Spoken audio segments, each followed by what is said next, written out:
kiss for you.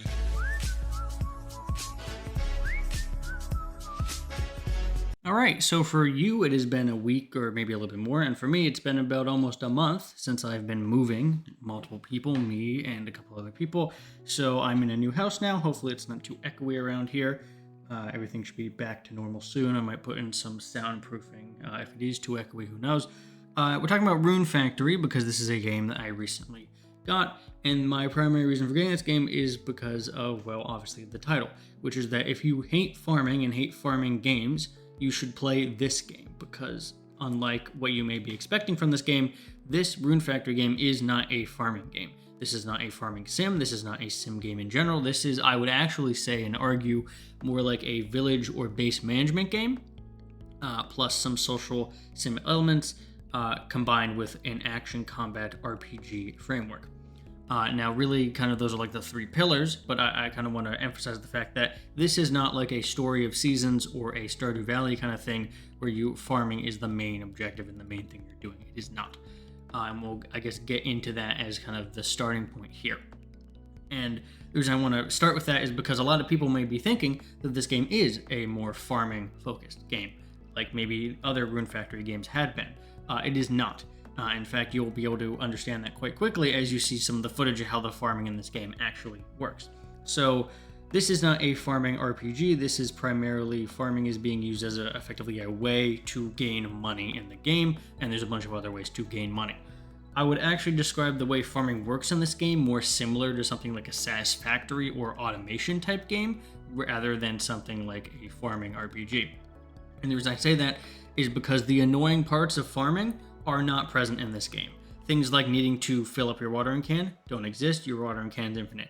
Needing to plow and till and seed and all that stuff, the individual plots of land, you don't need to do that at all. You have a very handy overhead menu that you can access where you can do everything from. So if you need to place fields, place pathways, till the soil, water it, plant it, all that stuff, you can do all of it from that one menu. So you can just go into the building menu, place a field, water it, place seeds, grow it, right? All from that one thing. And you can do that in effectively like a grid format. So instead of having in other games, you have to like individually plant and water and till the soil for every single plot of farm you do. This one, you don't have to do that at all, right? You basically just go in, click the button to build, and then you enter the overhead map, and then you just place everything you need and water it very quickly. So that eliminates the need of needing to do everything individually and going places there. But also it reduces the tedium of needing to like refill your watering can, for instance. The other thing it lets you do, and this is quite interesting, is it lets you effectively bone meal the crops. So instead of it taking 5 days, you can bone meal once a day, and they'll increase a growing cycle. So if you do 3 days in a row of bone meal on a 5-day thing, now it only takes 3 days, right? So you've accelerated that. And the final component here that I think is something that's quite unique to this game, at least in this kind of general genre that people see it in, is the fact that a lot of this stuff can be automated. You, as part of the kind of third pillar of the game, which is kind of like the world exploration section, you can find villagers, you recruit them back to your village, and then you can effectively have them work on farms or mining and that kind of thing. And they will do a lot of that stuff for you, right? You're not really waiting around for that. They can just automatically, do the farming part for you. And you might be asking yourself, okay, well, if the farming is taken care of, and I thought that was a big part of the game, well, then what are you doing? And that's where we get into the three pillars. I would say this game can be split up into the three pillars of the village management section, the social sim elements, and the RPG stuff. And I think one issue I have with the game is that while these three elements individually are quite good, they don't really mix that well. But I guess I'll just start by explaining them first. The village management one is quite interesting because I didn't actually expect this going into it. And kind of what I mean by village management is, like, as I mentioned before with the farming is just a means to gain money. Because your overall objective in the game is to revitalize the village by getting more people in there, getting more shops and businesses open, and ultimately finding the god that lays there to be able to have seasons and create a prosperous village. And the reason it's more, management is because you get to decide, where the buildings go and what the buildings have and who staffs the buildings, right? And when you collect villagers, they have a little sheet there that tells you, what they're good at, how much they output, what their cost is per day. right? What they're better at, and you can assign them different jobs and change it and that kind of thing. So there's a little bit more of the management aspect there. If you think of something like Jurassic Park games or the like City Skylines, something like that, there's a lot more like, hey, we're gonna build a town, right, and manage those things. So that's one part, and that's definitely a larger part that I did not expect. So instead of doing the farming stuff, you end up doing the kind of like a village building, village management thing that I do think works quite well in this game in terms of just the flow there and the workflow there. I really do enjoy, adding buildings and putting people in them and having that be now usable, both for my own ability to buy things, but also for the growth of the village. So I think that works pretty well. In that village, on top of just you creating part of it, there's also other people around, right? And then you do the kind of gift giving thing where you can talk to them, which increases their bond level, right? You can give them gifts, you can go on dates, that kind of thing. And similar to something like Persona, there is a little bit of a connection to that social sim stuff with the third pillar, which is based on the like RPG aspects of it. And that is that once you do the social thing on a character to like level 2 or 3, they can now go out with you as a companion on quests, and then you can equip them with gear and that kind of thing. They do attack automatically, but they you can equip them with different gear and different sets and that kind of thing. So there's kind of those 3 pillars. The first 2 pillars don't really necessarily interact much with the last pillar because the RPG stuff is kind of separate, but it is really nice to kind of have those sections. So if you're ever tired of the RPG stuff or tired of the village stuff, you can kind of like mix between them. But now getting into the third pillar, which is the kind of RPG aspects, your main objective in these is going out into the world, finding resources you can bring back to your village, beating the monsters there that you can either sell for material or use material with them, with the drops to be able to craft better things, right? There is a little bit of intermix there, but the primary thing you're doing a lot of the time, beyond just collecting resources and finding villagers that you can find in the world, is you are trying to find basically like the end point of that zone in order to be able to get the like dragon. So typically there's like some objective at the end of the map there that you have to be able to access, and once you get that, then you effectively complete that little island. Effectively the game kind of works like the open world part of the game is not very exploration based, it's more so like objective based. So you're like trying to find the thing. So an objective may be explore this part of the map or kill this certain amount of creature, that kind of thing. And that really helps to give you an objective, because I think in a lot of these kind of games, if they lack a clear objective, they can kind of become a little bit demotivating.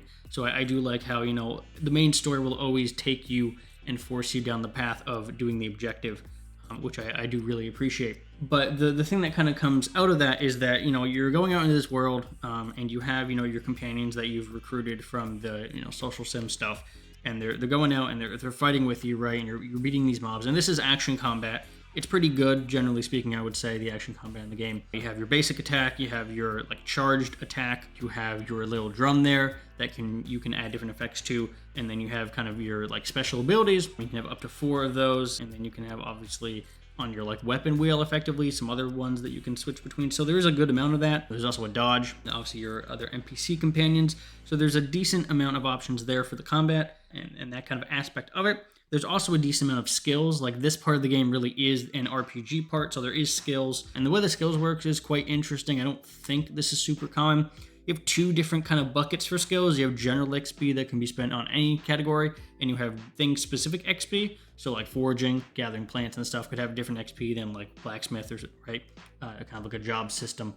The issue is that most of the things you can get in the skill tree, like the foraging skill tree, most of it is just general attribute upgrades. Like it's not very interesting. Where you get more interesting is like weapons, right? The different weapon types, short sword, long sword, spear, that kind of thing. They do have different things you can get, but a lot of them are pretty synchronized. So like some of them will be like, hey, here's a counter attack for one item, or here's like a super attack for one item, that kind of thing.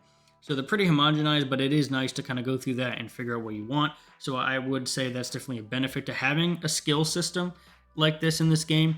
But kind of what I go back to is the fact that, well, these 3 pillars are interesting in their own right. I do like the village management. I do like the social elements. I do like the kind of exploration of the world and the objective basedness of that. They're not very connected. they're not connected that well. It kind of feels very loose. It feels like you can do the village stuff and then you kind of do the social stuff, and the social stuff sometimes interacts with the kind of RPG world elements. Most of the time, they're very separated. And I think in something like Stardew Valley, it works a little bit better because your combat in the mines is directly related to the resources you need to be able to do things in the farm. This game doesn't really have that. A lot of the things you're fighting out in the world are mainly used to just make money. Most of the time, the things you're fighting and gaining drops from aren't actually being used to craft things, right? There is some of it, but it's definitely a lot lighter touch. And because of that, it really does feel like the exploration part of it is really more geared to the story aspects, right? Like the main objectives or side objectives rather than kind of being a part of the game itself. Like, it feels like that RPG action combat stuff is really focused on completing, side quests or main quests or character requests, companion stories, that kind of thing, than it is interacting with the other two systems at play. So I would say, while I like each of the pillars kind of individually, I do think it's kind of tough when they try and come together and it doesn't really work out that well. That's not to say that it's like a disaster or anything. It's not. It's something I definitely noticed where I'm like, okay, this kind of feels a little bit of abrupt and not very well glued together. It's something that I kind of praised Fantasy Life I on when I talked about that game in my Just Gems on that, was that it felt really put together. It felt like everything kind of matched something else, and it felt like there was a very good loop there of like upgrade things, similar to something like RuneScape. This game, Rune Factory Guardians of Azuma, does not have that. It doesn't really have that glue that feels like it's needed to connect these different pieces. That being said, I still would probably recommend the game. Unfortunately, now I have to talk about the other thing that's not very ideal, which is that even though I recommend the game, I don't think I can recommend the game on Switch 2. Not only because it's the most expensive version of the game at $70 versus the others at $60, but because the Switch 2 version is quite disappointing. First off, in terms of issues, resolution is okay. It's at like 800p, I think. I don't believe there's any dynamic resolution scaling, but the resolution could definitely be higher, especially considering that there's no anti-aliasing, so a lot of the stuff kind of looks a little rough. Biggest issue, though, absolutely, is the next two things, which is the fact that the frame rate is uncapped, meaning it is 60 sometimes. Most of the time it's hovering around like the 45 mark, sometimes dipping at 30, which to me is unacceptable for a game that looks like this and runs like this, especially compared to other Switch 2 Edition UE games like Romancing Saga, which I will be reviewing soon. That game runs flawlessly, so I'm very surprised how this game is not running nearly as well, considering that this game looks a decent bit worse than something like Romancing Saga. And the biggest problem, those two are excusable, right? They're like, resolution is not as ideal, that could be fixed. The problems with frame rate can be fixed. The biggest issue is the fact that the pop-in for this game, especially considering these are low-resolution textures just on how like the game operates, like these are not high-fidelity textures. It's like an art style choice. The pop-in's egregious because of that. For some reason, even though these are low-poly, meant to be easily ran visual style, the pop-in of this game is crazy. And I don't really understand why, because other games, as I mentioned, don't have this pop-in issue. Romancing Saga, again, is similar because they're both UE4 games on Switch 2 that have Switch 2 Edition specifically. Romancing Saga doesn't really have pop-in. It has some pop-in for like some textures, but that's like a loading problem, not necessarily. This feels pop-in. This is like you go 5 feet away from the thing and the engine's actively deciding to switch to a different LOD model. And it's quite disruptive and distracting considering how it shouldn't be happening. So I can't really recommend the Switch version at $70, even though that is the version I have currently. I'd recommend if you're getting this game, get it on the PC version. I don't know how it runs on Steam Deck. I'd assume the Steam Deck version isn't great either, judging by the Switch 2 version. But I would just recommend this game if you're going on something like a PC or maybe like a PS5. I don't think I can recommend the game on a Switch 2. So overall, I would definitely say I like the game and I like what it's going for, but I do think it could be better in terms of how it gels some of the elements together. But as I said at the start of the video here, also good to note that it's not a farming game. This is a village management social sim with RPG kind of wrapper around it. This is not a farming RPG. If you want a farming RPG, you can do something like Harvestella. Story of Seasons is more farming focused and life focused. Fae Farm, you can do Fantasy Life, even has some farming elements, RPG elements. So if those are what you're looking for like a farming RPG, then you can check out those games. This game really is more about the management aspect of this thing, and the more social elements. And it's one that has, you know, action combat. So if you're tired of turn-based games, or you're tired of just like farming games without any combat, because there's a lot of them, trust me, I have 3 of them. If you're kind of tired of that thing, then this absolutely will scratch that itch. But if you're looking for a like deeper experience, or like a deeper farming experience, you're absolutely not going to get that from this game. So hopefully that made sense. Hopefully all that kind of was conveyed well. If it was, and you want to see more of these kind of style videos on the channel, make sure to like the video, subscribe to all that stuff, and I'll see everyone in the next video.